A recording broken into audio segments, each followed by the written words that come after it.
Welcome to Dental All Stars. I'm Alex Nottingham, founder and CEO of All Star Dental Academy. And with me is Eric Vickery, the president of coaching of All Star Dental Academy. And we're talking about the phone call as the first step to case acceptance. Please welcome Eric Vickery. Alex, thanks for having me again. Love our conversations about this kind of stuff. So fun. I Yes. love them too. Phones, case acceptance. It's interesting. Sometimes they're in their own silos. So we're Mm. known for phone skills. We're known for case acceptance, but we often talk about them as like separate things. Are they separate or is there a relationship? And why are you saying that it starts with the phone? Yeah, it probably goes beyond the phone call, like the referral source, the marketing. You're communicating something about who you are as a dentist and everything you're not doing. The really the results of your dentistry are great. They're confirmation of who you say you are. What I mean by that is your physical plant looks a certain way. It says something about who you are as a dentist. The car you drive says something about who you are as a dentist. Your website, the way it looks, I'm going to go look there. What are people saying about your referral sources? All of those things are adding up to case acceptance, and I'll get clear in on this uh, concept. But the person answering the phone is a mirror of you and your skill set. The person answering the phone is building the rapport to get you a place of trust so they're willing to allow you to do dentistry on them. So I think this is best told by a story.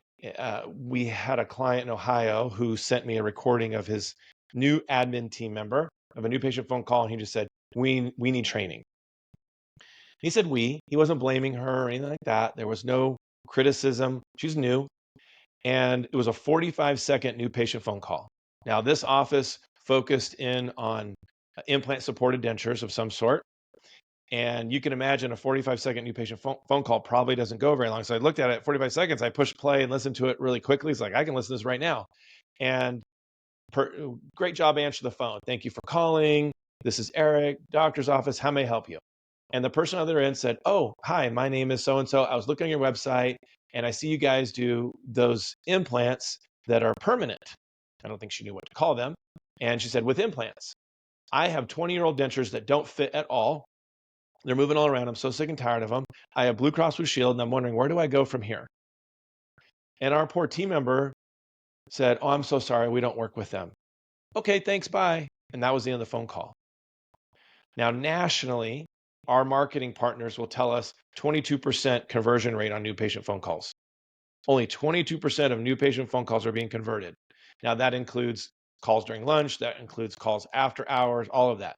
However, if we have them on the phone, our goal when that phone rings is to figure out, how can I help this person? Now, all that phone call did was create friction and barrier for that person to come in and work with us. And what in the world? That's probably I don't know, I'll estimate low, $40,000 case that we just basically ended on the phone. Probably $40,000. The annual maximum of that insurance plan was probably $1,500. I, I bet that doctor would have went to the bank and got cash and counted out 15 large bills and said, "I'll cover your insurance maximum. We'll get your dentistry done for you." Your insurance plays no role in that type of case. Why are we so worried about that? We have a tendency for some reason on the phone to think about all the ways this person can't come into the practice, and we create friction and we funnel it down, and then they're not a patient here. They weren't a good fit. You don't really know. You don't really know. Now, there are some pretty obvious, not going to be a fit. I get that. But most of the time, our conversion rate is 80% or higher on new patient phone calls. For referred patients, it should be nearly 100%. Where it starts to dip is when people aren't referred to us. Website, they drove by and saw the building, that sort of thing. Social media. So converting the new patient phone call, yes, but get it out of the silo of it's just about converting the new patient. That's not just what we're talking about here. It's how you get the new patient scheduled. When you're in a position to first get your frame of mind into, okay, every call is a blessing, every call is a good thing. Every time that phone rings, I joke all the time and I say, you ever in I felt like that team member was in the middle of something and the phone rang and she went, "Oh," Like this is an interruption, almost like her alarm clock was waking her up in the morning and disrupting her sleep. That's how I took the way she answered that phone call. And again, no fault of her own. There's just training that has to happen there. And a simple, I'd be happy to help you out with that. Let's dig in and let's have a conversation about this is a very subtle and simple tool that you can use on the phone to get that conversation to continue on, to give yourself a chance at scheduling that person. While you are building so much rapport and trust, case acceptance is already starting. Case acceptance is beginning the moment I start to build rapport with them and trust, get to know them, ask the right questions, and figure out how we're going to take care of them. Now, let's assume they're in the 80%, they're the right fit, we want to schedule them. You're going to be getting research. You're going to be documenting things on the great call sheet that makes sense for everyone to know. And I'll typically ask the clinical team, I'll say, what is the most important thing that you want to know as a clinical team member about this patient before they come in? Therefore, what questions should you ask? And they'll say things like chief complaint, oh, get their name, how did they hear about us? What sort of insurance do they have? Ask all these questions. And then the reframing of our mind, and then I ask a second question. I say, let's shift it. What is the goal of every new patient phone call? And immediately the mind goes, well, it's to get them scheduled. Well, that becomes the question that we're trying to get to. Based upon all the questions you're giving me, get their name, their phone number, their marketing source, how they heard about us, who can we thank for the referral, how long it's been since been to the dentist, their chief complaint. You're asking all these questions. But ultimately, you're doing that to build rapport with them, to get to a place where it makes sense to say, Ricky Bobby, how do you feel about going ahead and getting your first visit scheduled in our office? That's what we're trying to lead to. And when that person says, that sounds really good, to that question, you have peace of mind knowing as the scheduler, this person's actually going to show up for their appointment. You're not pressuring them. You're not convincing them.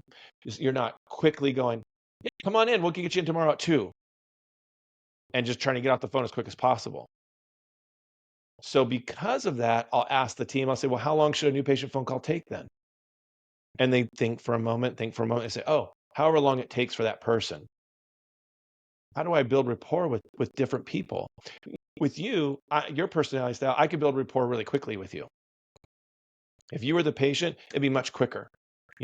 If one of our mastery coaches, Cheyenne, was on the phone, I would go slower. I would take longer to probably build trust with her on the phone. And I would do that purposefully. But I'm reading that person's Are you saying tone. that Cheyenne is slow? I'll have to send her this podcast right here, this clip. You listening, I think, Cheyenne? I get it a lot quicker than you. He has to go slower. oh man, oh gosh. A little Yeah, that insight. I backfired had on to me. Oh man, bust your that's chops gonna a little bit on backfire that on one. me. Yeah, yeah. The personality is the part that you're picking up on, and you're not even seeing that person because you're on the phone with them. But your case acceptance is in effect. The process has begun. And so my ability to not bore your style with all the details, but yet give Cheyenne all the details she wants to feel safe and comfortable moving forward is going to vary. Your phone call is going to be quicker than Cheyenne's. It's not going to be 3 minutes, but your phone call might be 7 minutes by the time I And get what you're everything what done. you're speaking to is personality profiles in Hmm. the All-Star Mastery series that you lead, and we have 3 levels of case acceptance. We can put a link later that's really important. Is you talk about DISC as one of your top personality profiles. I almost look at it like the first level. Well, first level is as you were talking about, and Shelly, I can put a link as well. We did a podcast with her about called "Don't Answer the Phone," meaning how so Yes, I many loved it. offices just look at it as a nuisance. So right there was kind of a nuisance. How do I get out of this call and back to collecting insurance, back to doing admin? Hmm. It's not making Hmm. us money. What's How do making I get off right? the phone? How do I get off the phone and fill all the cancellations I'm having right now? The openings. I love They're not that going to one. do that either. It's like I don't want to do anything. I just want to. The phone's is a distraction from who's in front of me. All that. The first step is a priority that this is, like you said, a blessing every phone call, and I'm going to be Yeah. present and I'm going to care. And then there's the training that goes along with it, right? Because the second part is we have to then train. So it's a priority. We have to train them on these skills. We teach the great call process at All Star. You were referring to rapport.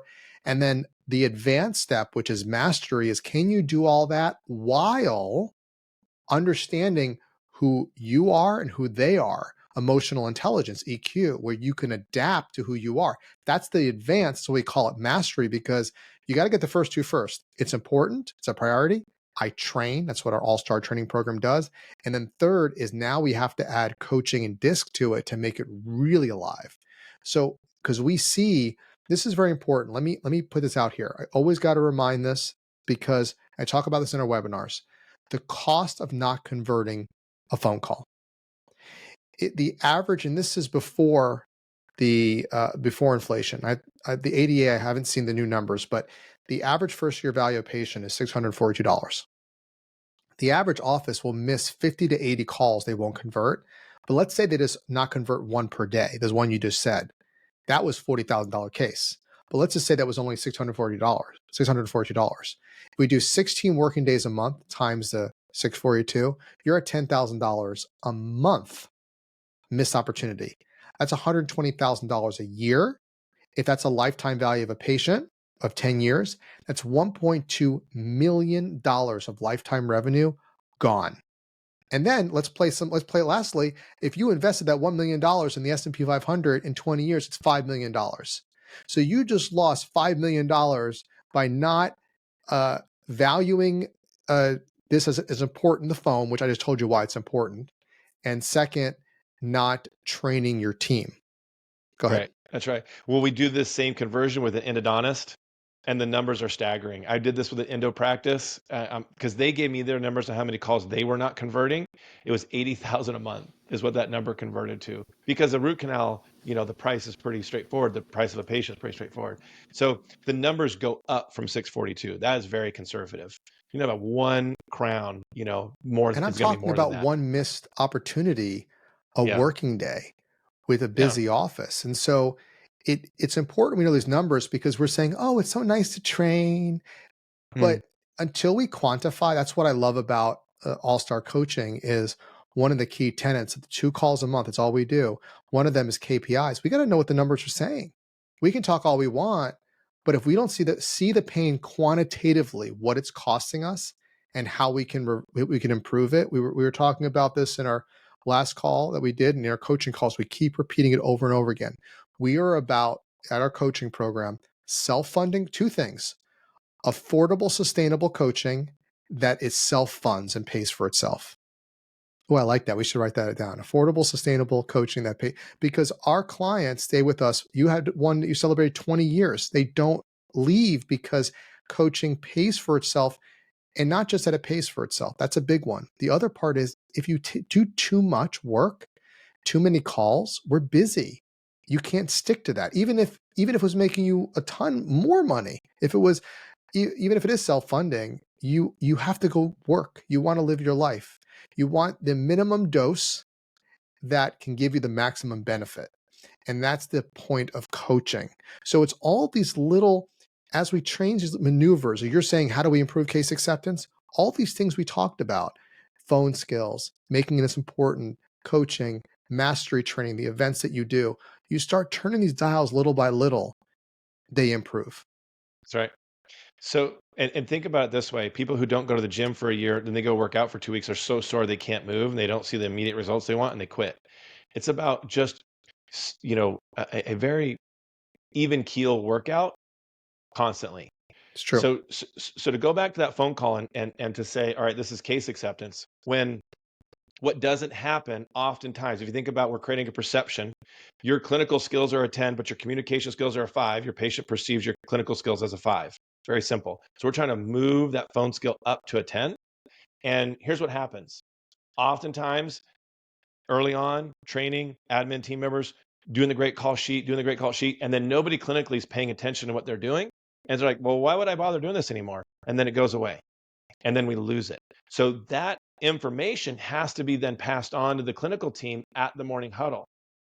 And what happens is that next clinical team member that connects with that patient that was on the phone with me is going to pick up right where I left off.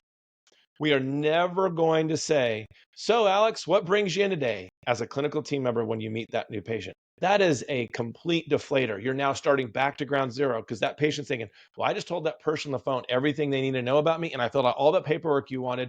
How come you don't know what brings me in today? Maybe it's not so conscious, maybe it's more subconscious, but it creates an antitrust and you're losing credibility.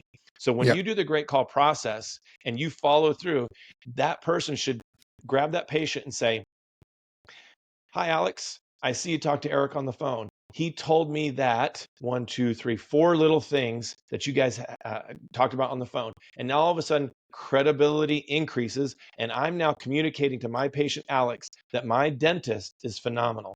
My communication skills just went up. And now the patient perceives those communication skills help him perceive that those clinical skills are a 10. This credibility formula is confidence in your competence. Credibility equals confidence, your competence. So everything you do, website, referral sources, physical plant, phone skills, communication skills, from front to back, communication skills, from morning huddle, passing the baton, even if it's not in person, it's a written transfer. That patient now perceives these people really know what they're doing. That dentist must be phenomenal. And now you're building rapport into trust, into confidence in your competence. And now case acceptance is going up. They're more likely to listen to what you have to say because they believe you really know what you're doing. That's what we're shooting for. That's what the phone call does to improve case acceptance. Awesome. So I want to give some links. You can go to allstardentalacademy.com/webinar, and that will take you to a webinar where I talked about the phone cost of the phone and so on. That was great primer free training. Also, if you go to allstardentalacademy.com and click events, you can see some information about the events. We'll put the link to our mastery program coming up. And I believe the link is allstarcaseacceptance.com. I believe that will forward to the ticket tailor to get information about we now have early bird availability for our case acceptance program, total case acceptance or mastery level 1. Learn more about that. That's where, as I mentioned, you can take your case acceptance, and we do phone skills, we do the entire process, but we're doing multiple tiers. We're adding that layer of personality and emotional intelligence and doing this and role playing to get that right. So when you go through mastery, you're really a pro at that entire process.